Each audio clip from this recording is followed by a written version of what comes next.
Today I'll show you how to make a children's book cover using Midjourney and Affinity Designer. We'll look at the complete design process, from generating an image, to creating a title, and finally to making a mock-up. You can use this to make a book and sell it on Amazon's Kindle Direct Publishing platform. Now the first thing you want to decide is your book's dimensions. I'm here on Amazon's KDP page for creating a book cover. They have a very nice tool here for creating a template for your cover. I'll scroll down a bit here. And I'll click on the cover calculator and template generator. So let's select this. I'll scroll down. Now this is information you'll want to know before you make your book. I'll choose my options here. For interior type, I'll choose standard color. Paper type, let's do white paper. Reading direction, left to right. Measurement units, inches. And let's do interior trim size of 8.5 by 11. Now we need to enter the page count. And this is very important because the page count is going to determine how thick the spine of the book is. In my demo example, I'll just use 74 pages. But you'll want to know what your true page count is for your project. Once we have this information entered, I can click Calculate Dimensions, and then I get a result shown here. Now what I'll do is I'll download the template. So let's click Download Template. I'll save it to my computer, Book Project, and let's save it. Here's the zip file that I downloaded onto my computer. I'll extract it. And then let's go inside the folder here. We can choose to work with a PDF or a PNG template. I'll use the PNG template. So I'll right click and I'll say Open with Affinity Designer 2. You could also use Affinity Photo for most of the things we're going to do in this video. So I've opened my template here. Let me first just save it. I'll say File, Save As. And now I'm going to save it as an Affinity Designer file. I'll call it My Book. And I'll save it. So right now we just have this one template file with an image in it. So let's just examine this template a little bit to see how it works. On the right side, we have the front cover, and on the left side is the back cover. This makes sense because if you consider how paper is folded, the front side is going to be on the right. The white areas in our document are going to be the safe area.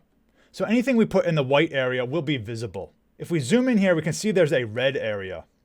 Red area is the bleed area. When a book is printed, it's cut by a physical machine, and there can be some inaccuracy in how the pages are cut. So the cut is going to happen somewhere in this red area. We don't know exactly where, but the really important thing is that we still need to fill this red area with content. So the image for our book still has to fill in this red area. Typically, this will just be background content, like a sky or landscape, something that can be cut anywhere and we won't lose important information. Now in the middle, we have the spine. That's identified by these blue dashes. You can see they're also in the red area, so we don't know really exactly where the bend is going to happen. Also note that in our example, the spine is pretty narrow, so we're not going to be able to fit a title in there. On the left is the back page, and just note that a barcode will be placed down here, so don't put any important information in that area. So we've looked at the template. Now let's go to Midjourney and actually generate our image. I'm here on the Midjourney website. If you're still using Midjourney on Discord, I highly recommend trying the website instead.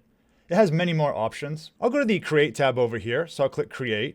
My book is going to be about a boy going on an adventure, so this will be my prompt here. A young boy with a sword and shield. I describe the scene a little bit, and I end with children's book, cartoon style. Let's submit it.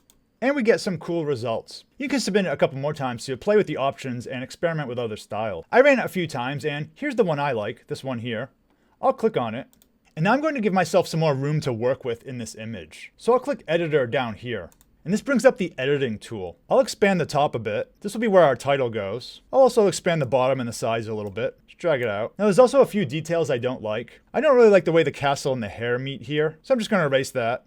And it will repaint that when I submit it. So I'll click Submit. And now I'll go back to my Create tab to see the results.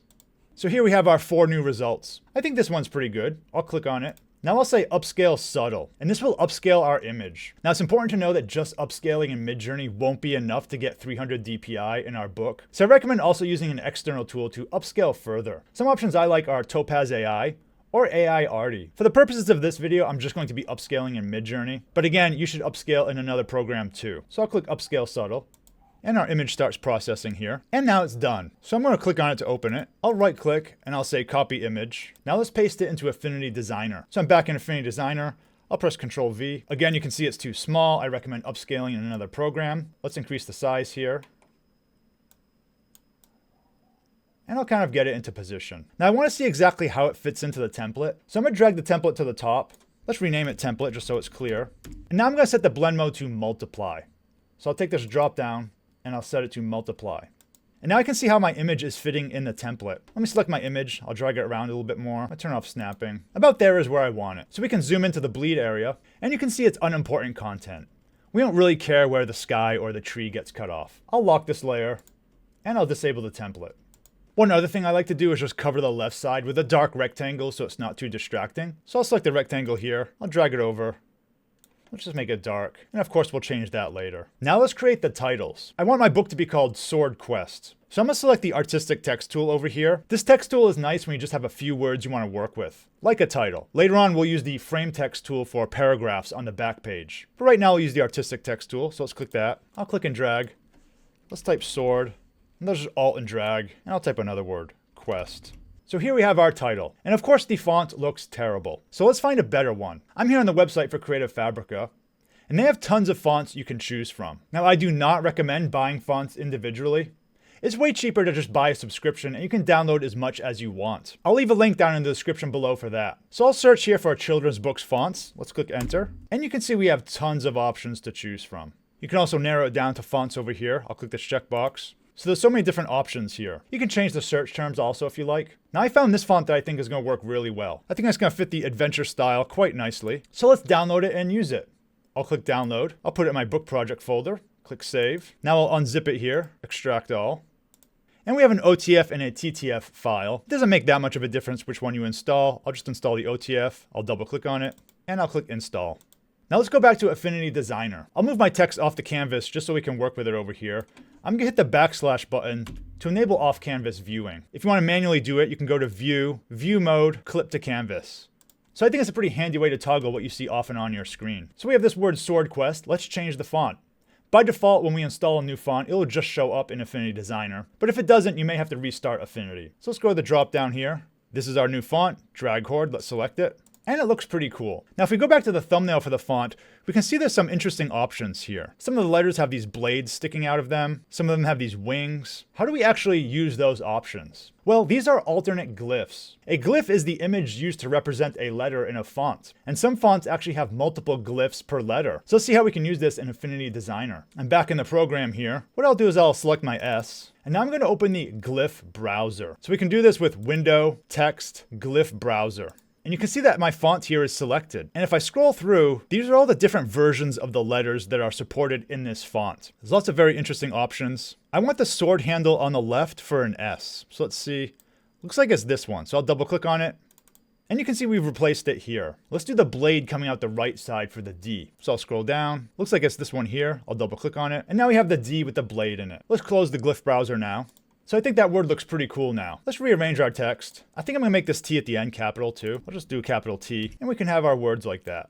Now I think it would also be cool to make the word sword look metallic. To do that, we'll just add a gradient with some grays in it. I found this reference online. I just pasted it into my document. Let's scroll it this way. So I'll select the word sword. Let's choose the gradient tool over here. So I'll click gradient and I can click and drag on my word here. So what I can do is I can change it to different colors. I can click on points to add new colors. I'll zoom in a bit. Now, of course, these rainbow ones don't look too good. Let's redo the gradient and let's add some grays. So I'll color pick from this gradient over here. I'm just clicking on the dots on my gradient control. I'm just picking the colors over here. Let's do this. Maybe we want another white up here, maybe a gray in the middle. And we can drag our gradient to change the orientation. Maybe we want a darker black down at the bottom. And I think we have a nice metallic look there. Let's make the word quest a gold and orange gradient. I'll select my gradient again, click and drag. Let's make the top yellow, make the bottom kind of a gold, kind of a dark orange there, adjust the top a bit. I think I'd also want to add a little bit of texture to this. So I'm on the website Unsplash now. Let's search for a gold texture. So you can see we have lots of options here. I think this one's pretty simple and nice. I'll right click on it. I'll say copy image. Let's go back to Affinity Designer. I'll paste it here, Control V, just drag it up. Now I'm going to do is I'm going to drag my gold texture over the word quest here. So I'll click, drag it there. Then I'll let go, and it's inside my word now. Now I'm going to add a blend mode. And you can experiment and see which ones look nice. So with my image selected here, let me just call it gold. And let's look at the different blend modes. Multiply is a little dark. I think color burn's kind of cool. Let's select that. I'll zoom in. And you can see it just added a little bit of texture. And you can change it as you see fit. Let's move it onto our image and see how it's looking. I'll select the two words, drag them over here. Let's make it a little bit bigger. Let's zoom in. I'm going to group the words, so I'm just going to press Ctrl G. So now the words are together. I'll call this group title. Let's also give a black outline for these words. Now we could use a stroke, but sometimes I also like to use the FX option for an outline. So I'll click this, Layer Effects. Let's select outline. Remember to check the box. I'll increase the radius. And I think there is pretty nice. We can always change it later. I'll close this. Now, one other thing I want to do over here is make the handle of the sword brown. We could do it the vector way using the shape builder tool, but I'm going to use a paintbrush instead. In Affinity Designer, to use a paintbrush, we need to switch to the pixel persona. That's a different workspace for doing raster operations. So up here, I'm going to select pixel persona. And once I click that, you can see I have a bunch of new options here. One of them is a paintbrush. Now, to actually use a paintbrush, we need to create a pixel layer. So down over here, I'll select Add Pixel Layer. And now if I change my paintbrush color, I can paint on my canvas. Let me undo that. Now over here we have the sword handle. I can select the color brown, and I can try to paint inside of it. But it's very annoying because I keep going outside of the lines. Let me undo this. There are a couple ways we could get around this problem. I'm just going to do the simple way of using the lasso tool to select just the handle. So the freehand selection tool is this tool here. I'll click that. Let me zoom in, and I'm just going to click and drag down here. This is the hard part. Now I'll just swing around, come back up, and connect on the edge. Now I can select my paintbrush tool. Now I'll paint in. So this is my color. Now you're probably saying, what was the point of doing that? Well, now I can take this pixel layer, which I renamed handle. Let's expand our title group, and I'll drag the handle over the word sword. I'll let go. And now it's going to be inside this word here. So the pixel layer I painted on is contained within the shape. So let me drag it out so you can see what it looks like again. That's our shape. When I drag it into the sword, it's just contained in that area. Now let me select my brush again. I'll fine tune the color. Let's use a soft round brush. Now I can paint over it and you can see it's contained to that area. But if I paint over here, there's a problem. I'm painting into the other part of this vector here. Let's undo that. To fix this, I'm going to enable Protect Alpha on my brush. That means I can only paint on existing pixels in the selected layer. You may know this as Alpha Lock in other programs like Photoshop or Procreate. In those programs, Alpha Lock is a property of the layer, but in Affinity, it's a property of the brush. So I have my brush tool selected here. On my screen, Alpha Lock is off the edge here, so I'll select this. I'll select Protect Alpha, and now I can paint freely on this shape. Let me drag it out again just to show you what's happening. With Protect Alpha selected, I can only paint on existing pixels. So I'm not able to go outside of that shape. So this is very useful for exactly this type of situation. Let's put it back in the sword. Let's go back to a brown, paint it in. Let's make the bottom part darker. I'll just do this. Let's make the top part a little bit lighter, like that. And you can make it as detailed as you want. Let's zoom out. Now I think our sword handle just looks a little bit better. Now I also think a wooden frame will look kind of cool behind our text. Let's go back to Midjourney and generate that. So I'm back in Midjourney and I've entered this prompt, cartoon wide wooden sign, white background. Let's also change the dimensions. Let's make it landscape, close this, and I'll hit enter. I like adding a white background to assets like this because we can easily remove the background. And here we have some nice results. I generated some more and I kind of like this one. Let's open it. I'll click Upscale Subtle to get a higher resolution result. And now it's complete. So I'll open it. Let's right click, copy image. Let's go back to Affinity Designer and I'll paste it in. Now I want to remove the background of my image here. So once again, I'll go to the pixel persona. Let's zoom in a bit here. Now I'll use the selection brush tool and I'll select the part of my image I want to keep. I want to keep the main frame and some of these leaves on top, but I want to remove the bottom leaves and some of this wood in the back. So with my selection brush tool, I'm just going to click and drag and select the parts I want to keep. And if you select too much, hold Alt to unselect. You can use the bracket keys to change the brush size. Unselect this. I'll select that. I like these leaves too. Now with this rough selection, I'm going to use the Refine tool. So with my selection brush enabled, I'm going to click Refine up here. And this is going to try to clean up the edges a little bit more. So I have it set to matte mode by default. What you can do is drag over the edges, and Affinity will just try to clean up that edge a little bit more. So I'll go around here, and I'll just drag this like so. It does a pretty good job with the white edges. With the other edges, it has a little more trouble. So we may have to clean it up a little more afterwards. Now I think the selection is good, so we're going to create the output. For the output, I'm going to select New Layer with Mask. And this is important because this option will color decontaminate the edges of our selection. In other words, it's going to try to remove the slight white that can appear on the edges of a selection. So let's select Apply. And now I have my output. So if I toggle the mask off, this is what the color decontamination option does. It helps preserve the color on the edges. And when I turn the mask on, it looks nice and clean and we don't have a white haloing effect. Let's zoom out. Now you can see there's still a few places to clean up. Let's select the brush, select black and white. Now I'm going to use the brush to mask out this area. Now right now it's not working, and this is because of something we did earlier. I enabled Protect Alpha for my brushes. So you want to make sure you turn this off, so I'll go back here, uncheck Protect Alpha. And now if I paint black, I can erase my image. Let me undo that. So I'm just going to clean up these boundaries a little bit here. And again, I'm on my mask layer here. So let's just clean that up. Get rid of some of this stuff. Remove that. Let's look around here. Take out this part. And you'll want to spend time on this. Just make it look nice and even. I can see up here it looks like it took out too much of my leaf. So I'll select white. I'll just press X to switch back and forth. I'll paint it back in. Let's go back to black. Get rid of this. I think that's good enough for now. I'll rename this sign. I'll delete the old one I brought in. Let's zoom out. Let's go back to the designer persona. And let's move the sign into our image. We'll resize it. We want it behind our title, so I'll click and drag it down here. Just tweak it a little bit. Resize the word. Maybe also a shadow for our text would be nice. So let's select our text. Go back to the FX. Let's select outer shadow. I'll drag up the radius, the intensity. It's a subtle effect, but I like it. I'll close this. And here we have our result. Now, one other thing I'd like to do to add some dimension to our image is make the sword come in front of the sign. So let's turn off our sign here and the text. I'll go back to the pixel persona. Let's choose the selection brush here, and let's select the top part of our sword. That's a pretty good selection there. Now I'll turn the sign back on. Now, if I create a mask right now, watch what happens. Kind of the opposite of what we want. Let me undo this, Control Z. I'm going to invert this selection so it's the opposite. So I'll go to Select, Invert Pixel Selection. Now let me select my sign again, and now let's add a mask.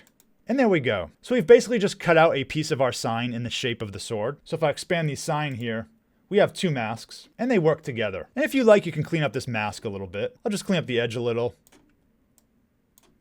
But I think it actually came out pretty well. This would also be a good opportunity to clean up some of the signs mask. Could you see some of the errors more clearly when the background is behind it? I'll remove some of this. Maybe paint some back in. So now the sword is in front of our sign. So I think our image just has a little more depth now. Now let's create the back cover. And for this, I'm going to use the same image as the front, but I'm just going to paint out the kid. So let's do that in Midjourney. I'm back in Midjourney here. Let's go back to our kid image down here. I'll click it. Now I'm going to click Editor down here. And let's just erase out the boy and the castle. So I'm going to increase my brush size, and I'll just paint this part out. I'll erase it here. You can erase whatever parts you like. Maybe I'll just leave some of the blue sky in. I want to change my prompt a little bit too. So I don't want a boy in it anymore, so let's delete that. And I'll take out castle in the background. Let's put mountain in the background. And I'll click submit. Let's go back to our create tab. And now we have these background images to choose from. I generated some more. I kind of like this one. Let's click it. I'll upscale it subtly. And it's completed. So let's click on this. Once again, I'll copy the image. Let's go back to Affinity Designer. We'll go back to the normal persona. And let's paste it in. Control V. So I'll increase the size. And let's also turn on our template to see how that's going. So our template's down here. Let me move it up top. And I'll enable it. I'll call this layer left cover. Let's call our other one right cover. And I can position it as I like. Now I'll put it below the right cover. Let's delete that rectangle. And we can put it somewhere in here. Finally, let's add some details to the back cover. Let's put some text in there. Again, I'll use the artistic text tool. I'll put in some text here. A dangerous adventure awaits. I want to use a different font, something that's a little more readable. So with my text selected, I'll change it here. Mockup Vintage. Let's make it white with a black outline. So I'll make the text white. In this case, I'll use a stroke. So let's go to stroke. And I'll increase the stroke width. Now you can see it looks very bad here. Let's turn off the stroke. If I zoom in, you can see this font has lots of little pieces taken out of it. And when I add in the stroke, those pieces get filled in. Now what I found for this one is that the stroke alignment can actually make it look better. So right now the alignment is on the middle. Let's do it to the outside. Now I think it looks much cleaner. So I'll zoom out, and I like the way that looks. Next, I'll use the frame text tool to make a paragraph of text. So I'll right click on my text tools over here. I'll choose frame text tool. Let's click and drag. And now I'll paste in some text I generated earlier. So I'll press Control V. And here we have these words. So with my frame selected, I can increase the font size.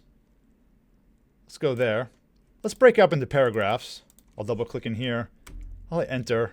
Let's hit enter here. Also, I don't like this font. Let's change it to Times New Roman. Now watch what happens when I change the frame here. When I change the frame, the text reflows.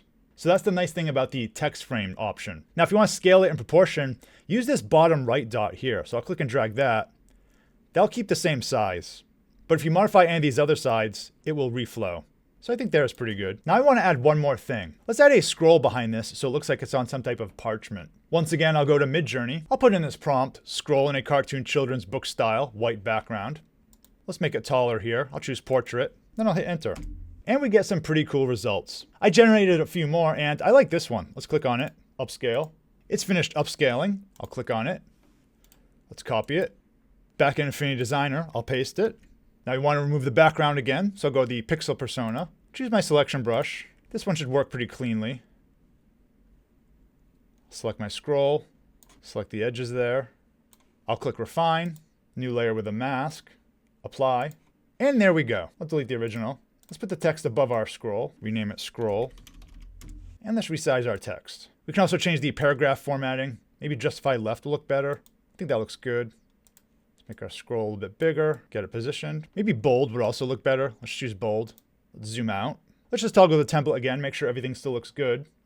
And all the words are within the bounds. Now let's make some final touch-ups to our image. There are a couple little details on it that I don't like. For example, if we zoom in, sometimes there's little bits of noise in the background. Some other elements over here I want to get rid of. And I think also we can fix the finger a little bit there. So I'll go into the pixel persona again. Above my covers, I'll add a pixel layer. Just drag it down. I'll just call it Touchups. I'll choose my brush. I'll choose something soft and round. Now, if you have Affinity Photo, you can use the inpainting tool. But these changes are pretty simple, and I can just use a regular paintbrush. So let's zoom in. I'll hold Alt to select the background color. And I'll just paint out some of these details. Let's zoom out. I don't like this part here. I'll hold Alt. And I'll just paint it out. Again, I'm just using a soft brush. Hold Alt again. Paint this out. Some of these are pretty minor. Maybe I don't like this animal here. Doesn't really look like anything. Hold Alt, select the green, paint that out. Select the green there, paint it out. And it's gone. Could also take this out if we wanted to, this little rock. Just get rid of it. Let's go over here and fix his hand a little bit. Probably his finger should be a little bit shorter there. So I'll just hold Alt, select the color. And let's just paint this part out here. Just color pick, get rid of it. This is going to be a very small part of the image, so it doesn't have to be exact. Just clean this up. Zoom out. You can also change the opacity of the brush. So let's see before and after with the hand. Before, after. Before, after. So I just made a few pixel-based touch-ups.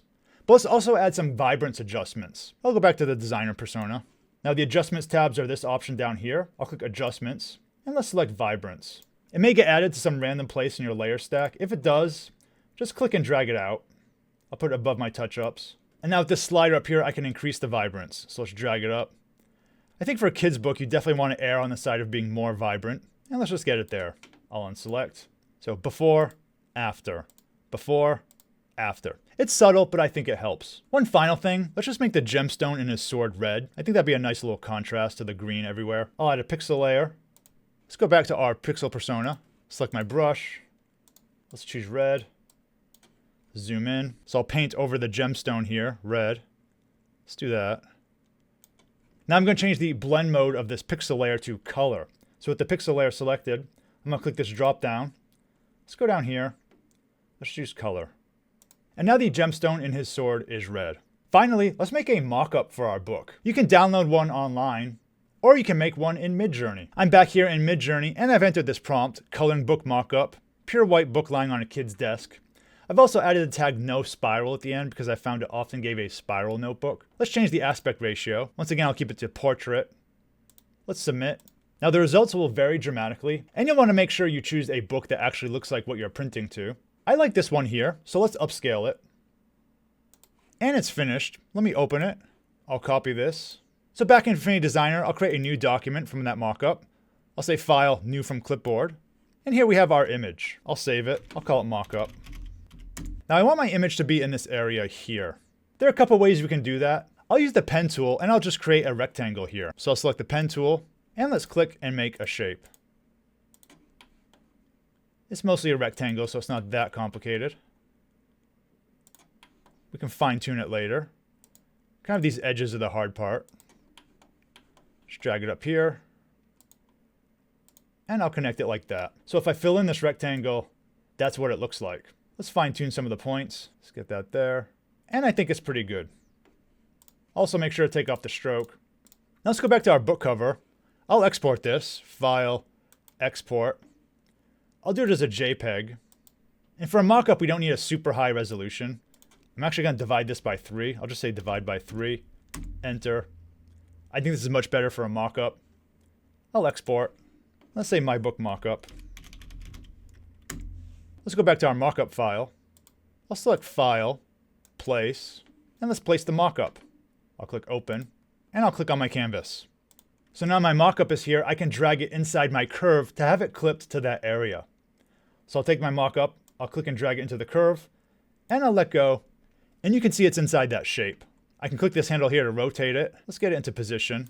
I'll just move it into the right area there. Now for my curve, I'll turn off the red color. It's not really needed there anymore. Now what I'll do is for this whole curve, I'll change the blend mode to multiply. So I'll select the drop down here. I'll choose multiply. And now if I zoom in, you can see we're actually seeing the creases of the book there. Once again, you want to make sure this is what the book actually looks like. But it's a pretty cool effect, I think. You're also seeing some depth on the edges. So if I turn off the curve, this curve of the edge is being reflected in the mockup.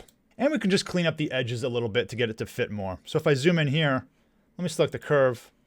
I'll select the node tool. I'll click and make a point there. Just drag it in a bit.